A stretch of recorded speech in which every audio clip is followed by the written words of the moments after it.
मंगलम भगवान वीरो मंगलम गौतमो गणी मंगलम कुंद कुंदार्यो जैन धर्मोस्तु मंगलम सर्वमंगल मांगल्यम सर्वकल्याणकारकम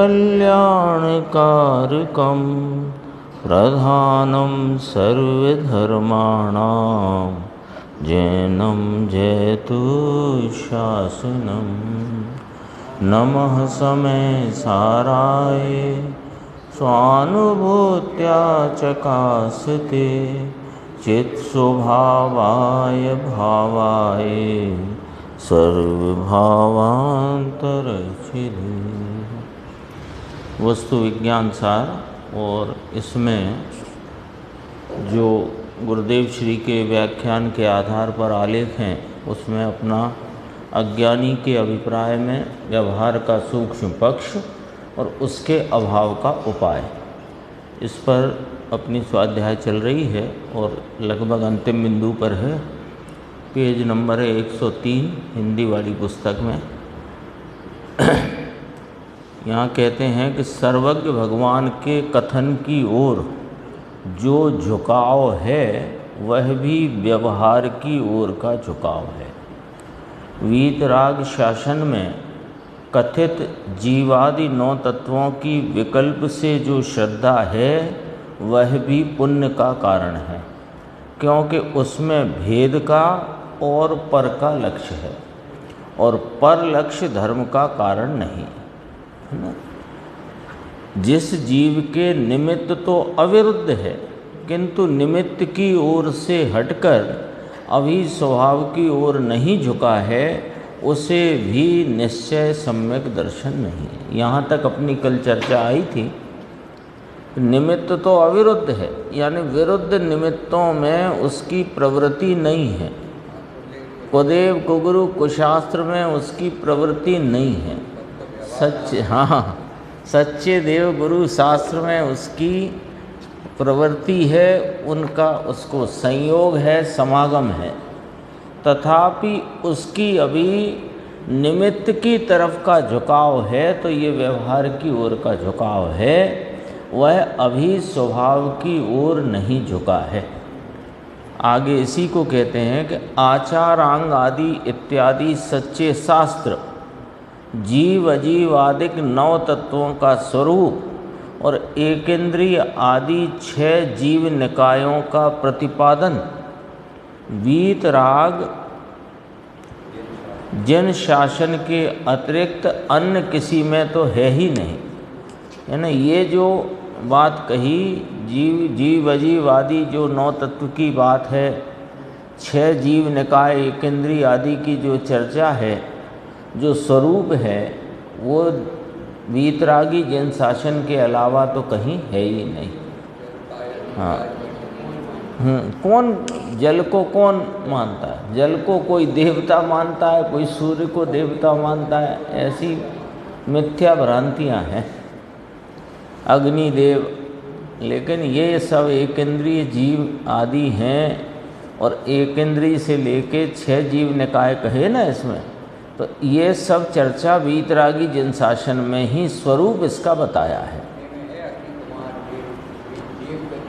देवगति के अलग हैं, उनका नाम अग्नि कुमार है।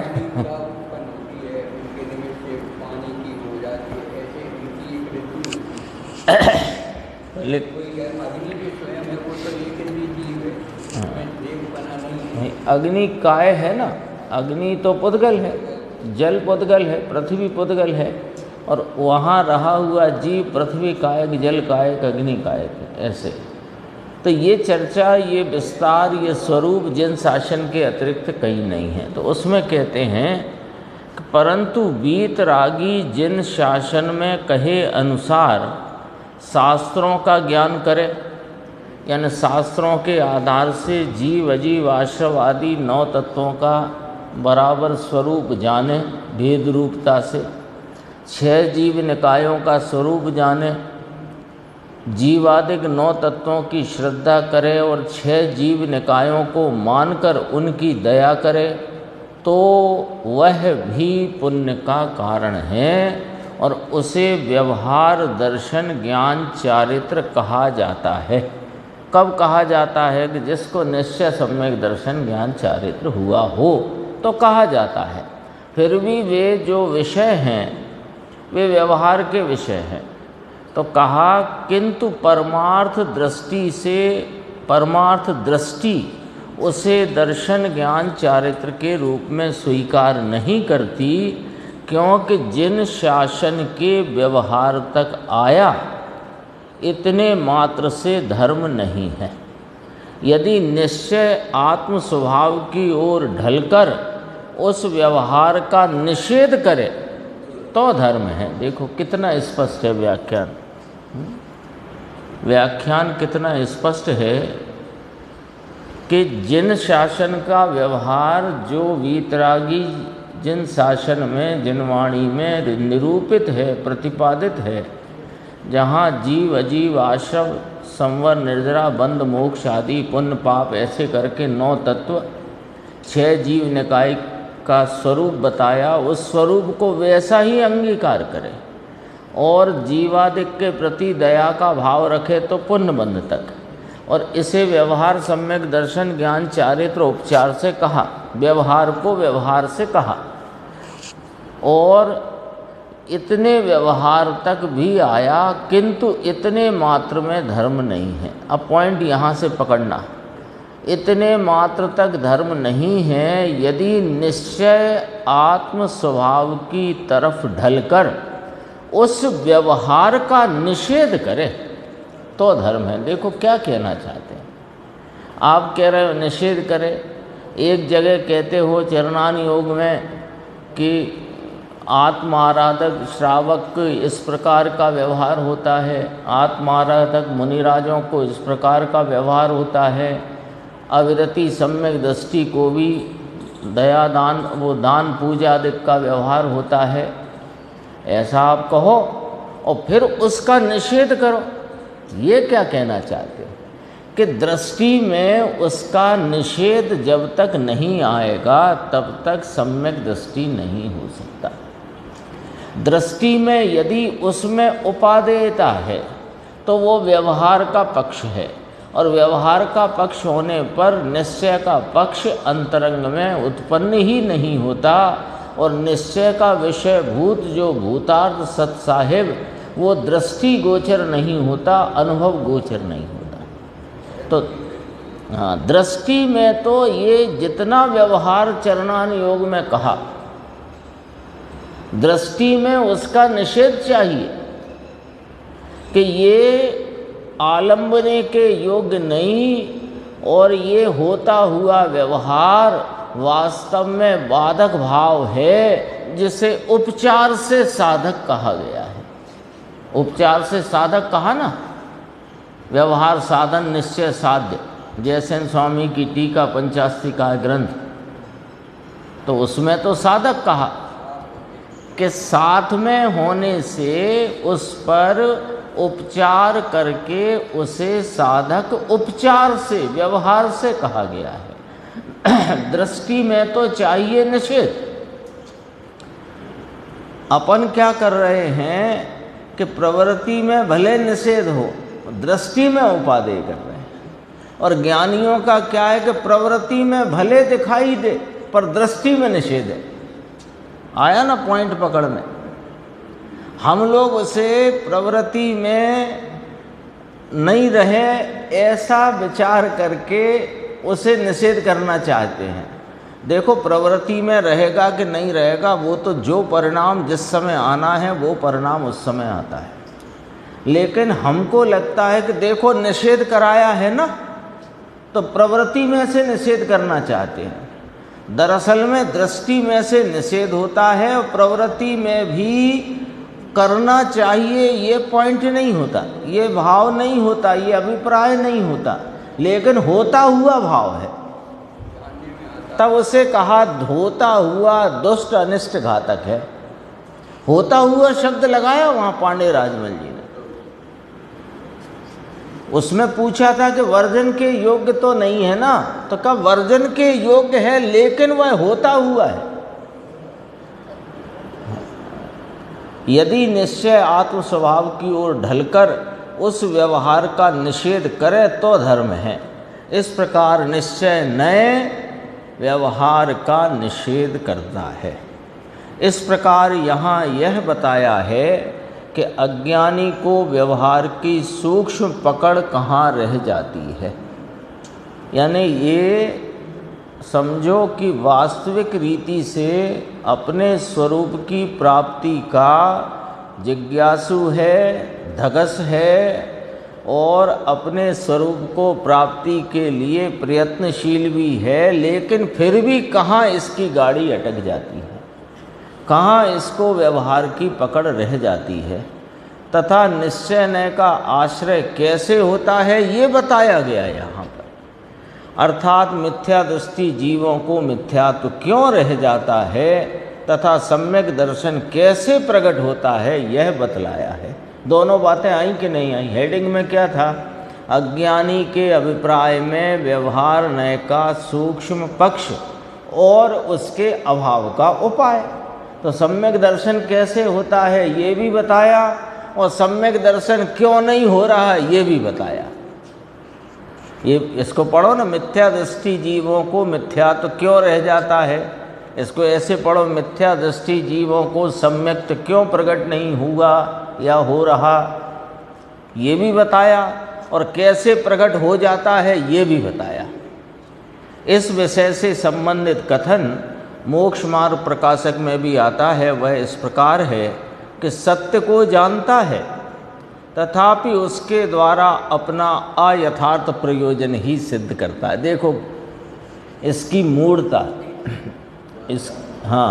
सत्य को जानता है। क्या जानता है? कि मैं त्रिकाली ध्रुव स्वरूप एक रूप सामान्य स्वरूप वस्तु तत्व हूँ, इसका ही आश्रय लेना चाहिए। और रागादि भाव जो पर्याय में मेरा जो कि स्वभाव नहीं विभाव रूप परिणाम हैं उनका लक्ष्य छोड़ना चाहिए। उनमें जो अनादि से स्वामित्व है वह छोड़ देना चाहिए। ऐसा सत्य जानता है अपने विकल्पात्मक ज्ञान में, किंतु उसके द्वारा उस विकल्पात्मक ज्ञान में जिनवाणी में किए गए सच्चे मार्ग के निरूपण को यथार्थ रीति से जानता तो है पर अयथार्थ प्रयोजन सिद्ध करता है। जानकर अपना प्रयोजन सिद्ध करना चाहिए था। व्यवहार का, रागादि का, विकारी भाव का, पर्याय की हीनादिकता का निषेध करके अपने ध्रुव स्वभाव का अवलंबन लेकर पर्याय में वीतरागता प्रकट करना चाहिए था। तो वो ना करके राग के ही पुष्टि में अपने मिथ्यात्व का ही पोषण करता है। इसका नाम अयथार्थ प्रयोजन ही सिद्ध करता है। बोल पंडित जी ने तो एक लाइन लिखी पर कितनी उसमें बात गंभीर है। सत्य को जानता है। सत्य क्या है? जिनवाणी का सत्य क्या है? आगम में बताया गया सत्य क्या है कि त्रिकाली ध्रुव गायक भगवान अपना एक रूप सदृश स्वभाव ये ही आलम्बन के योग्य है। पर्याय में होती हीनादिकता और परिणति में उपजता हुआ विकार वह विभाव है, मेरा स्वभाव नहीं, उसका आलम्बन करने योग्य नहीं, ऐसा बराबर जानता है। ऐसा जान कर के भी, तथापि लिखा है ना, ऐसा जान कर के भी उसके द्वारा माने ऐसे विकल्पात्मक ज्ञान के द्वारा भी अपना अयथार्थ प्रयोजन यानी मिथ्यात्व को ही पुष्ट करता रहता है। लेकिन वो राग के प्रति का जो इसको ललक है, जो उसमें हित बुद्धि है, जो उसमें लाभ बुद्धि है, वो नहीं छोड़ता।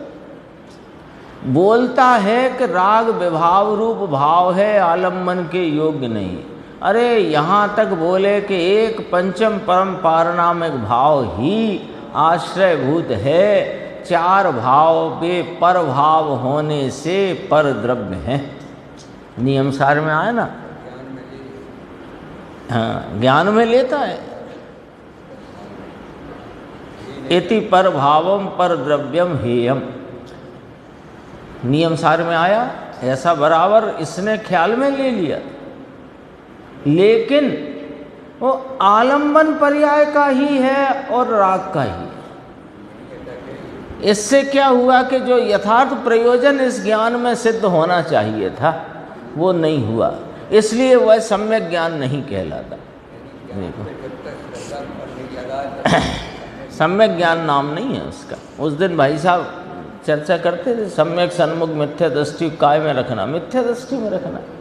वो तो स्पष्ट ही है, मिथ्या दृष्टि है तो मिथ्या दृष्टि में रहा, तो उसको सम्यक ज्ञान नहीं है कि नहीं है। सम्यक ज्ञानी को जैसा ज्ञान होता है ऐसा इसको विकल्पात्मक बहिर्लक्षी ज्ञान भले हो लेकिन उससे प्रयोजन की सिद्धि न करी और अनादि मिथ्यात्व का ही पोषण किया। देखो और स्पष्ट करते इसी बात को। यद्यपि ज्ञान के क्षयोपशम में आ गया, ज्ञान का क्षयोपशम यानी बहिर्लक्षी शास्त्र ज्ञान।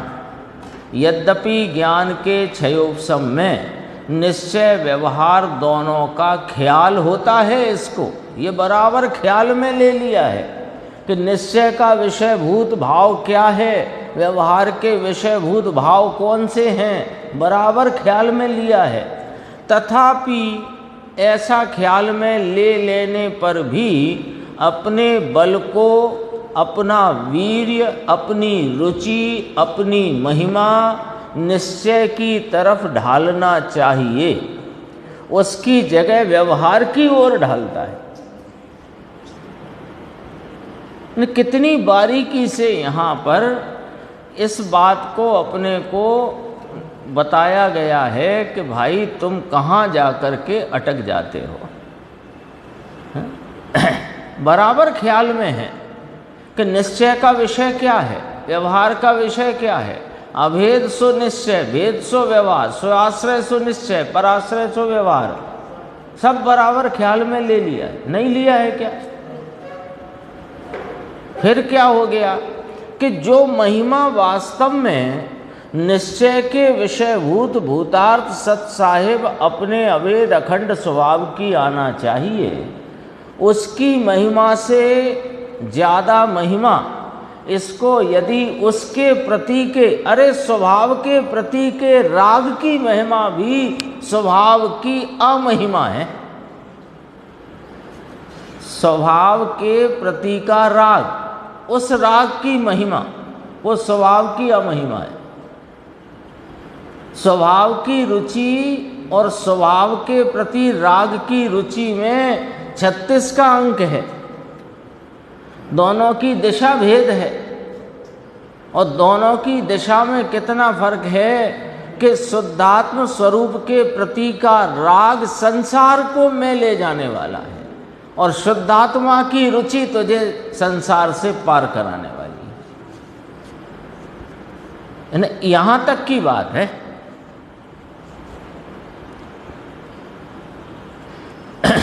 उसकी जगह व्यवहार की ओर ढालता है, इसलिए व्यवहार का पक्ष रह जाता है। और सुनो, अज्ञानी व्यवहार करता है और ज्ञानी निश्चय के आश्रय से व्यवहार का निषेध ही निषेध करता है।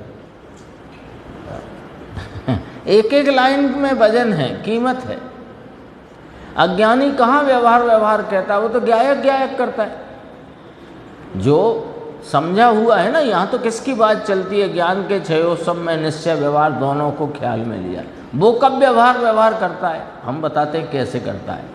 वो निश्चय की बातें करता है, निश्चय स्वरूप को निश्चय स्वरूप कहता है, निश्चय स्वरूप को निश्चय स्वरूप जानता है।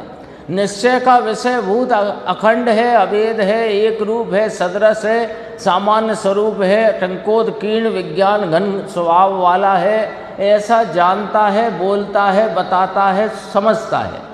लेकिन वहाँ अभी इतना व्यवहार तो होता है ना, अभी यहाँ इतना व्यवहार तो होता है ना, ऐसे करके वो व्यवहार करता है।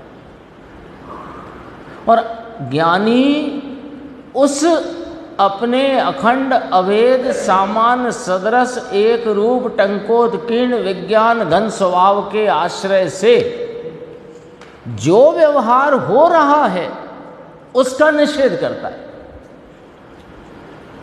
हो रहा है कि नहीं हो रहा, रागादि भाव है कि नहीं, अभी पर्याय में विद विद रूपता हीना देखता है कि नहीं, उसका निषेध करता है। निषेध ही निषेध करता है। ये कैसे करता है? व्यवहार के ये सब बातें करता है, सब विषय को सामने रखता है, बराबर जानता है, बराबर बोलता है, फिर बोलते जानते समझते समझाते भी इतना तो व्यवहार चाहिए, इतना तो व्यवहार होता है। फिर तुझे इसे व्यवहार ही व्यवहार याद आता। ये क्या है?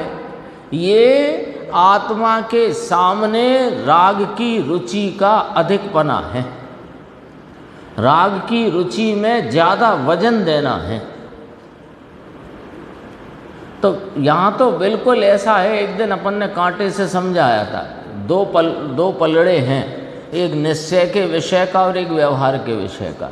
निश्चय का विषय वीतराग स्वरूप एक रूप अखंड अभेद, व्यवहार का विषय राग रूपता और विद्विद रूपता और खंड रूपता और भेद।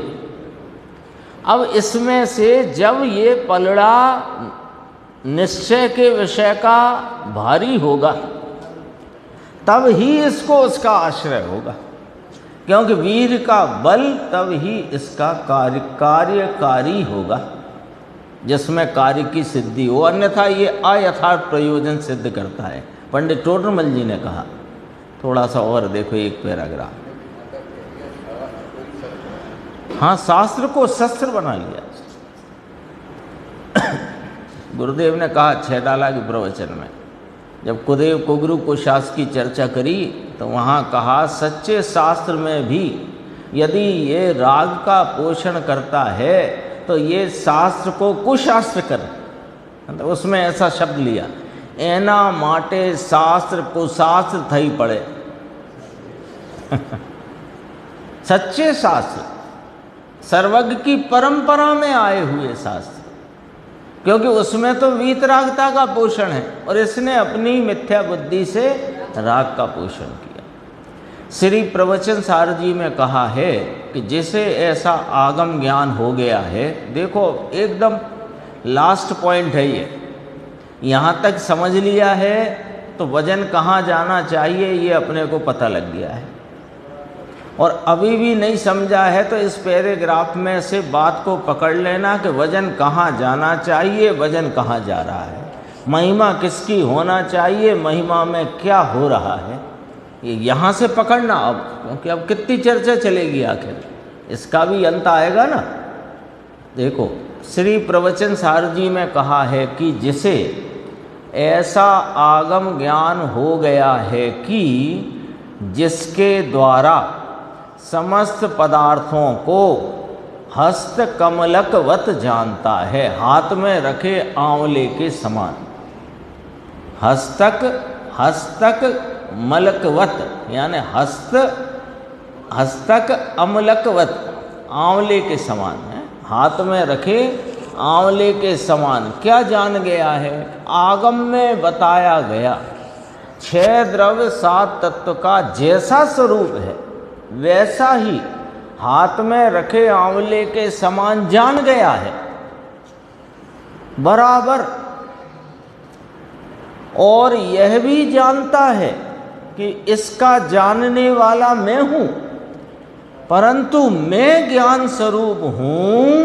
इस प्रकार अपने को पर द्रव्य से भिन्न केवल चैतन्य द्रव्य रूप अनुभव नहीं करता।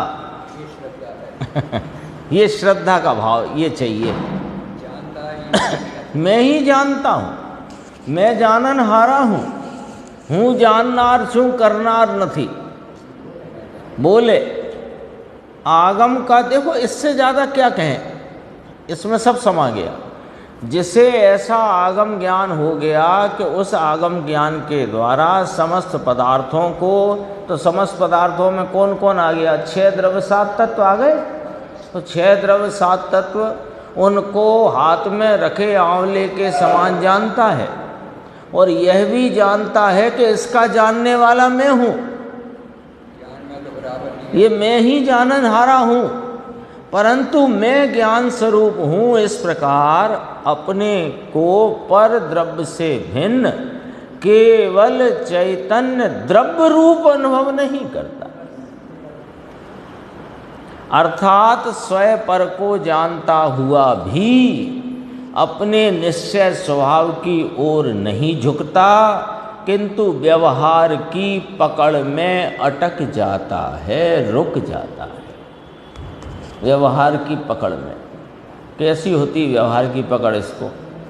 हाँ, ये निमित्तों की तरफ का झुकाव और बहिर्लक्षी क्षयोपशम ज्ञान का झुकाव, वहाँ बरतने वाली कषाय की मंदता का झुकाव, 3 ही दुश्मन हैं इसके, जिसका निषेध चाहिए।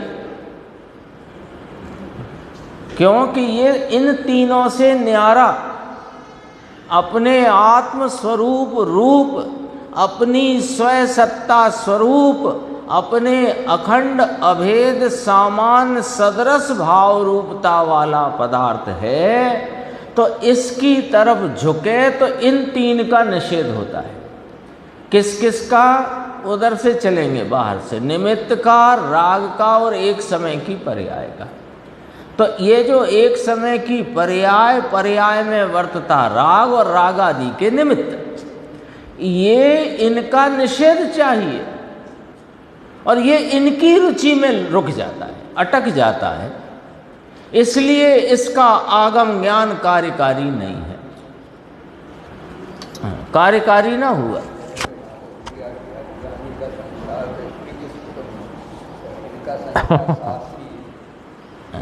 शास्त्र संसार बना लिया। क्यों? संसरण अपने स्वरूप से संसरित है। ये यहाँ से बात मिलाना जो पंडित जी ने कहा था, देखो सत्य को जानता है तथापि उसके द्वारा अपना अयथार्थ प्रयोजन ही सिद्ध करता है, इसलिए वह सम्यक ज्ञान नहीं कहलाता। अब इसको इधर मिलाओ कि ऐसा आगम ज्ञान हुआ है कि सर्व पदार्थों को हाथ में रखे आंवले समान जानता है, लेकिन व्यवहार की पकड़ में अटक जाता है, इसलिए वह आगम ज्ञान कार्यकारी नहीं है। कब तक कार्यकारी नहीं है? आगम ज्ञान कब कार्यकारी, कब तक कार्यकारी नहीं है?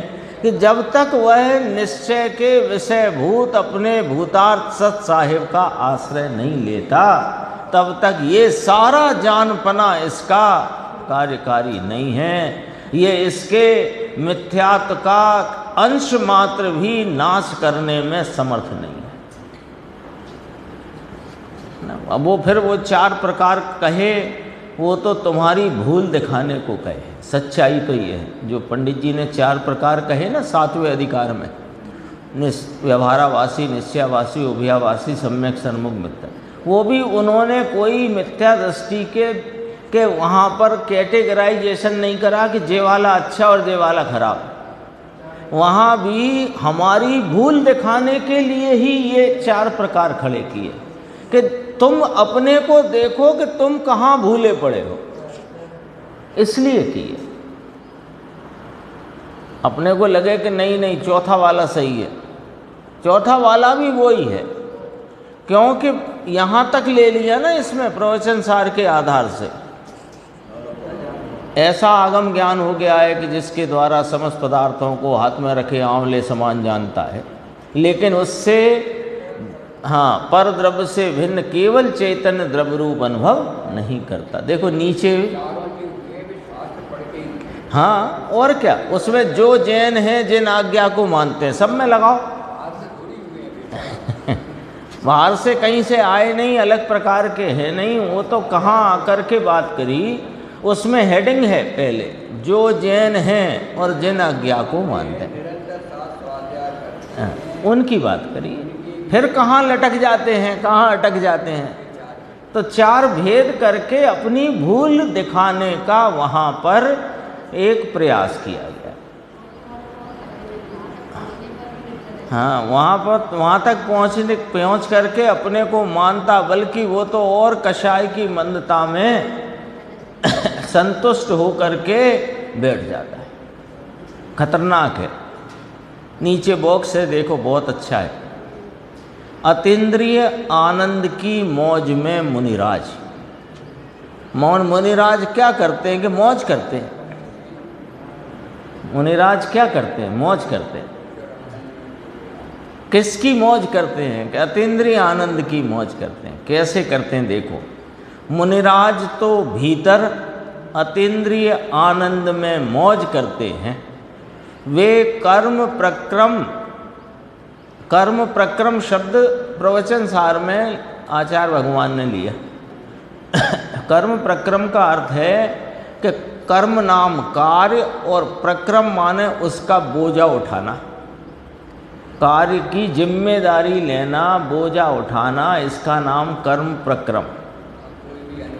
कोई भी किसी कार्य की जिम्मेदारी ले लेना, पाठशाला चलाने की, मंदिर बनाने की, तीर्थ आयतन बनाने की, हाँ, पंच कल्याण कराने की, शिष्यों को समझाने की, प्रवचन करने की, अरे शास्त्र रचने की जिम्मेदारी नहीं लेते। तो लियो, आज ही अपन ने पढ़ा परमार्थ प्रकाश में योगेंद्र देव कहते हैं कि मैं सिद्धों को नमस्कार करता हूँ। कैसे सिद्ध? जिन्होंने ध्यान अग्नि से अपने कर्म मल को नाश किया है, ऐसे सिद्धों को नमस्कार करके मैं परमार्थ प्रकाश कहूँगा। लियो, कर्म प्रक्रम लिया कि नहीं, ये तो उनको विकल्प आया सो कह दिया।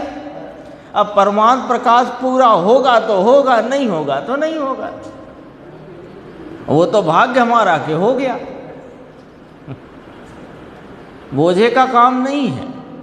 देखो, वो ही समझाना है इसमें। वे कर्म प्रक्रम अर्थात शिष्यों को पढ़ाना, पाठशाला चलाना या कि लेख लिखना आदि किसी भी बाह्य कार्य का बोझ सिर पर नहीं रखते।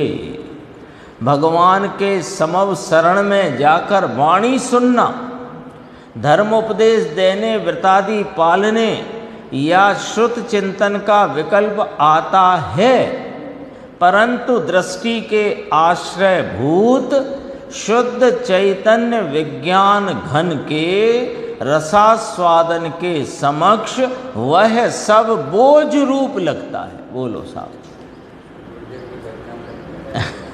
हाँ, उसमें है ये, बोझ रूप लगता है। ऐसी अद्भुत बात है। क्या क्या लिया?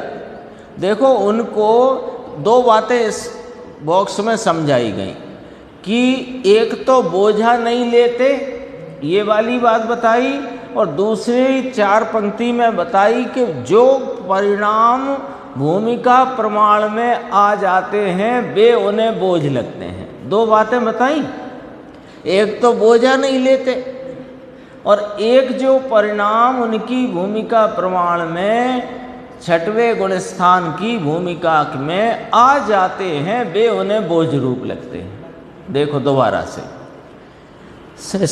शिष्यों को पढ़ाना, पाठशाला चलाना, लेख लिखना आदि किसी भी बाह्य कार्य का, इसमें ये तो तीन बताए, इसमें सब जोड़ देना जितनी अभी अपन ने चर्चा की। बाह्य कार्य का बोझ सिर पर नहीं रखते, ये बोझ लेते नहीं सिर पर, माने स्वयं जिम्मेदारी लेकर बैठे हों, ये नहीं करते, वे तो मौज करते हैं।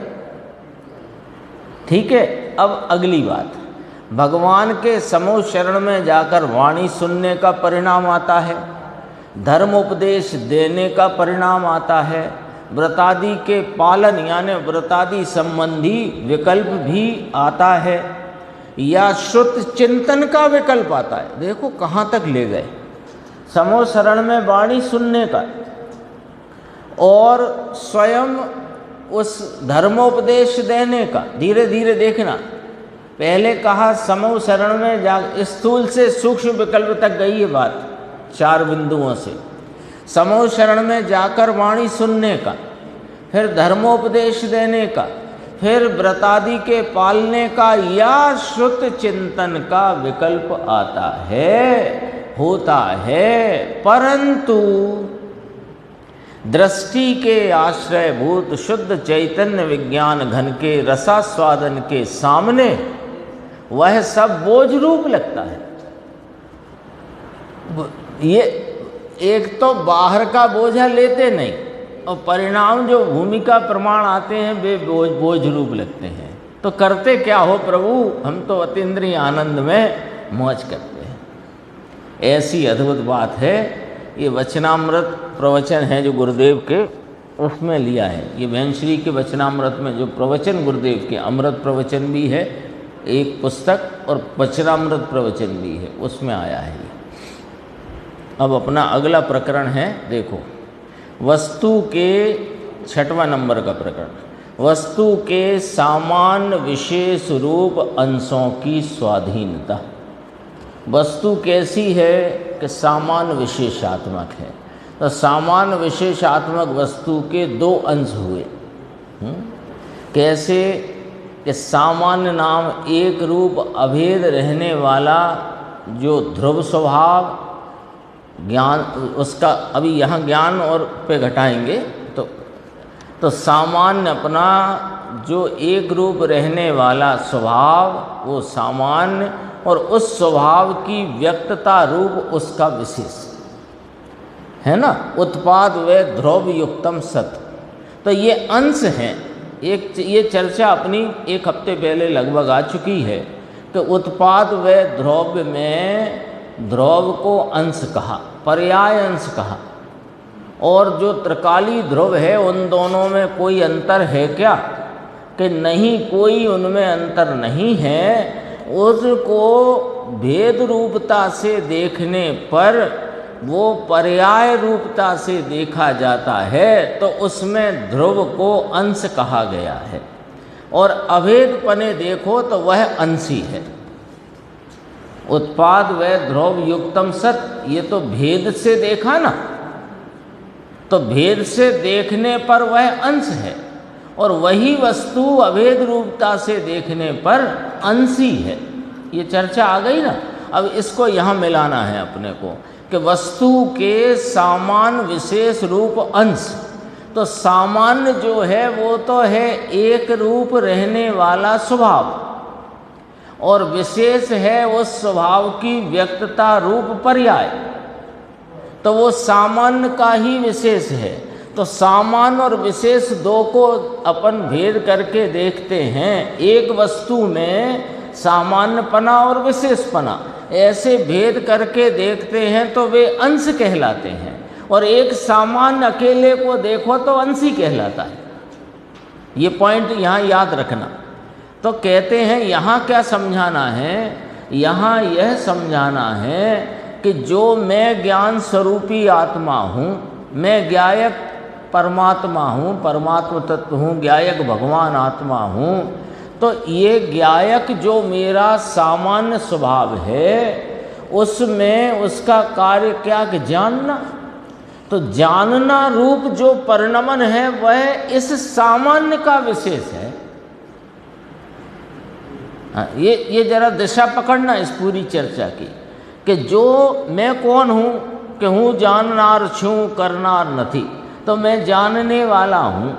तो जानने वाला कैसा हूँ कि मेरा त्रिकाल जानन स्वरूपता का एक रूप स्वभाव है, वो मेरा सामान्य स्वरूप है।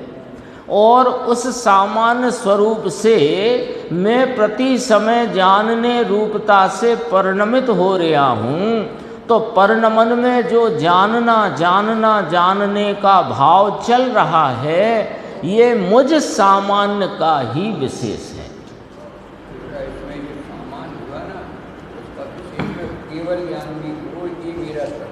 हाँ, वो हाँ वहाँ तक लेना वो भी विशेष है। अब यहाँ सिद्ध क्या करना है कि ये जो कुछ जानना हो रहा है वो ज्ञेय का विशेष नहीं है और इंद्रिय का भी विशेष नहीं है। वो मेरे ज्ञान स्वभाव का विशेष है। इसलिए जानना इंद्रियों से नहीं होता, ज्ञेयों से नहीं होता। ये बात, ये यहाँ पर ये वाली बात सिद्ध करना है।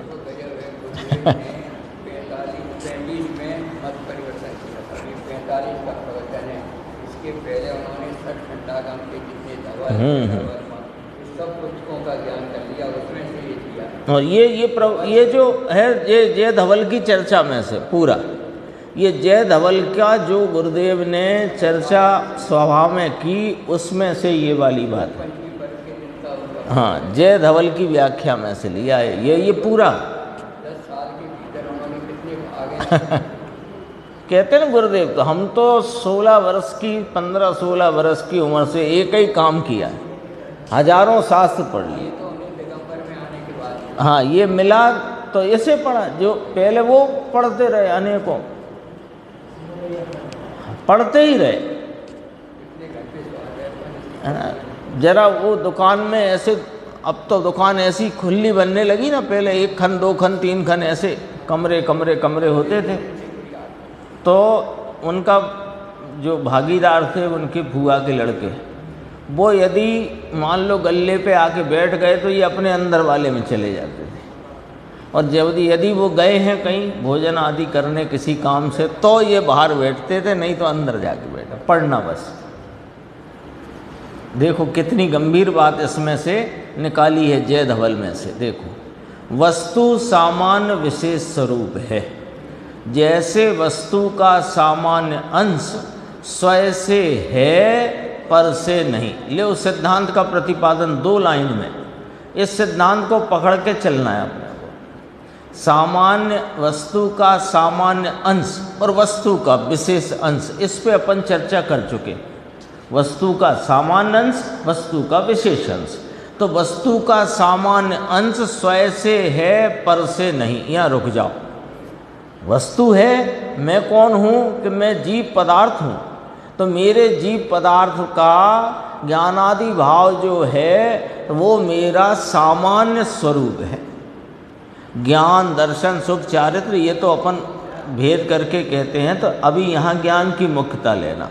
तो ज्ञान सामान्य वह मेरा स्वरूप है। तो यह मेरा ज्ञान सामान्य अंश स्वयं से है, पर से नहीं। इसलिए मेरा विशेष भी स्वयं से है, पर से नहीं। सिद्धांत यहाँ से पकड़ना है, ये वाली डोर पकड़ना है। अब चलेंगे अपन चर्चा में। जैसे वस्तु का सामान्य अंश स्वयं से है, पर नहीं है, वैसे वस्तु का विशेष अंश भी स्वयं से है, पर से नहीं है। अनेकांत भी आया, सामान्य अंश विशेष अंश दोनों की बात आई। और सामान्य स्वरूप जो मेरा, यानी सामान्य माने एक रूप रहने वाला अनादि अनंत भाव, वो सामान्य, और उसकी व्यक्तता का एक एक समय जो व्यक्त होता हुआ एक एक समय का जो पर्याय भाव, वह विशेष। तो वह किसका विशेष? सामान्य का विशेष। यहाँ तक आई बात। सामान्य जिस प्रकार सामान्य स्वयं से है, वो पर से नहीं, ठीक उसी प्रकार वह विशेष अंश भी स्वयं से है, पर से नहीं। यहाँ सामान्य कौन और विशेष कौन? कि मेरा ज्ञान सामान्य अनादि अनंत रहने वाला एक रूप स्वरूप, वह स्वयं से है, पर से नहीं। इसी प्रकार मेरे ज्ञान सामान्य का वर्तता हुआ जानन जानन जानन पने का जो विशेष है, वह भी स्वयं से है, पर से नहीं। हाँ, उसी का ही विशेष। इतना बात समझे तो अब सारा न्याय पूरा अपने सामने आ गया। देखो, आत्मा ज्ञान स्वभावी है। वह ज्ञान अभी भी इंद्रियों के अवलंबन से जानता है, या कि इंद्रियों के बिना ही जानता है। अभी भी का मतलब अभी छद्मस्त अवस्था में। हाँ, अभी अपना वर्तता हुआ है। अब बताओ, यहाँ प्रश्न रख दिया ना सामने। वह जो आत्मा का स्वभाव यानी ज्ञान स्वभाव, वह ज्ञान अभी नाम अभी छद्मस्त अवस्था में भी इंद्रियों के अवलंबन से जानता है कि इंद्रियों के बिना ही जानता है? पक्का सबका जवाब एक ही हो तो आगे बढ़े। पक्की बात है ना, इंद्रियों के बिना ही जानता है। ये बात अपने अलिंग ग्रहण के जो 20 बोल है उसमें पहले में आई।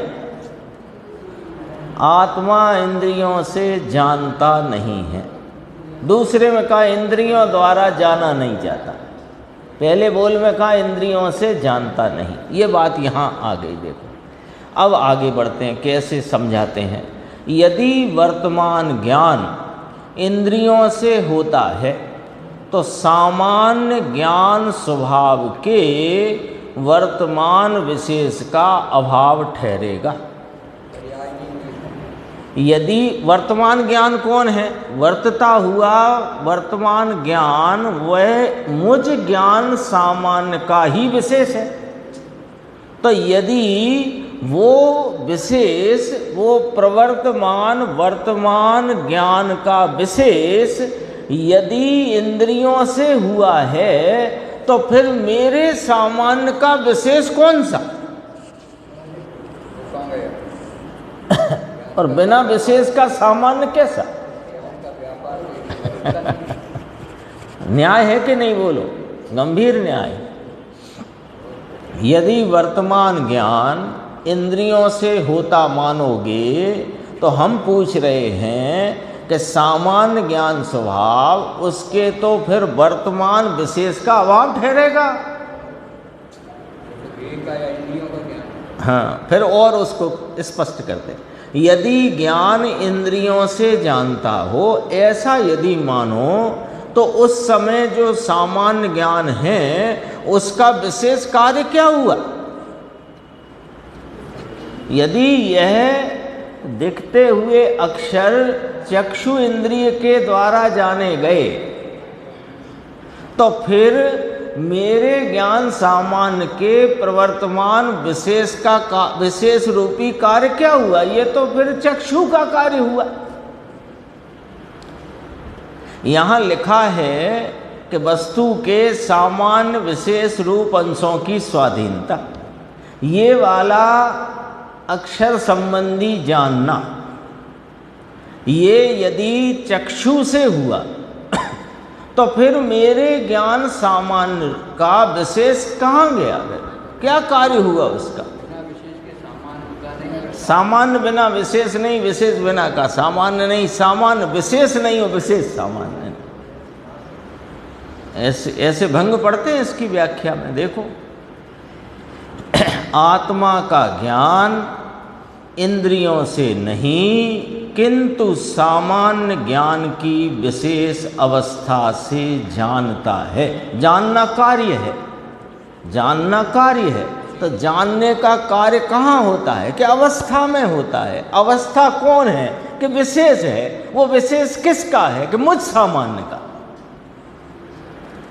तो ये बाहर में धूप की कमी छाँव सी जानने में आ रही है, और तो ये यदि चक्षु से जानने में आ रही मानोगे तो तुमने ये जो छाँव जानने रूप जो कार्य है वो चक्षु का है कि ज्ञान का है?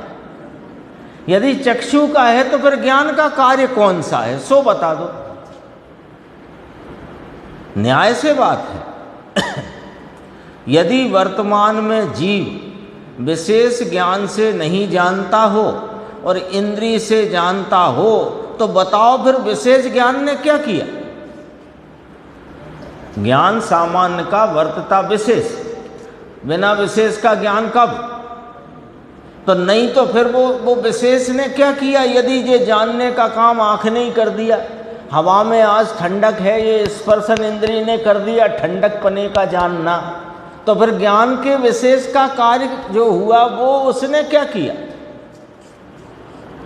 देखो कितने न्याय है। पहले तो कहा, समझना एक एक, यदि ये अभी ठंडक लगती हो तो ठंडक संबंधी जानना, ठंडक लगती है तो लगना माने जानना। तो ठंडक संबंधी जानना, ये यदि कार्य स्पर्शन इंद्री ने किया, पहला पॉइंट, तो ज्ञान का विशेष कहाँ? तो ज्ञान का विशेष ही ना रहा, एक बिंदु।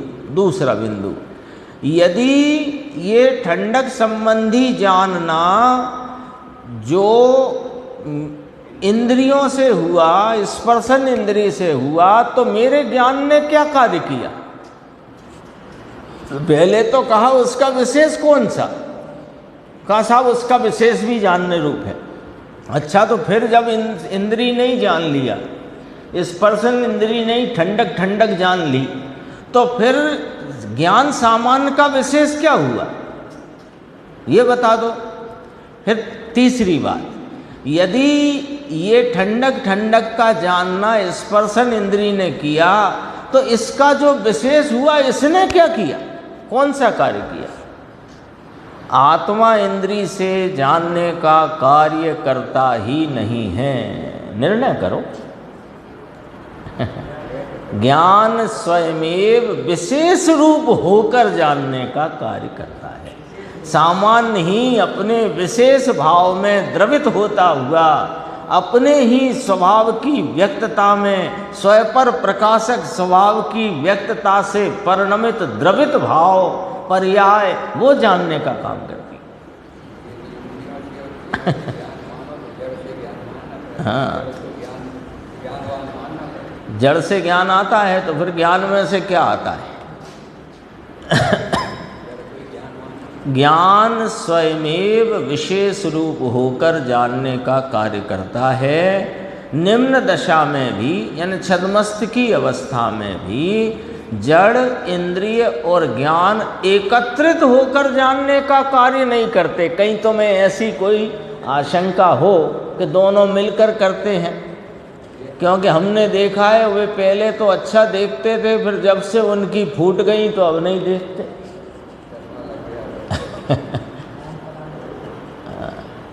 अरे वे पहले देखते थे तब भी ज्ञान से देखते थे, जानते थे। देखते थे का अर्थ रूपी पदार्थ संबंधी जानना, और अब नहीं देखते। उनके ज्ञान के वर्तते विशेष की ऐसी योग्यता ही नहीं है। आँख क्या करे? परंतु सामान्य ज्ञान जो आत्मा का त्रिकाल स्वभाव है, उसी का विशेष रूप ज्ञान वर्तमान जानने का कार्य करता है। देखो एक प्रश्न है, बस इसके बाद अपन पूरा करते हैं। यदि ज्ञान का विशेष ही जानने का कार्य करता है, तो इंद्रियों के बिना जानने का कार्य क्यों नहीं होता है? तो एकत्रित होकर के मान लो कि नहीं, ऐसे कैसे मान लो एकत्रित?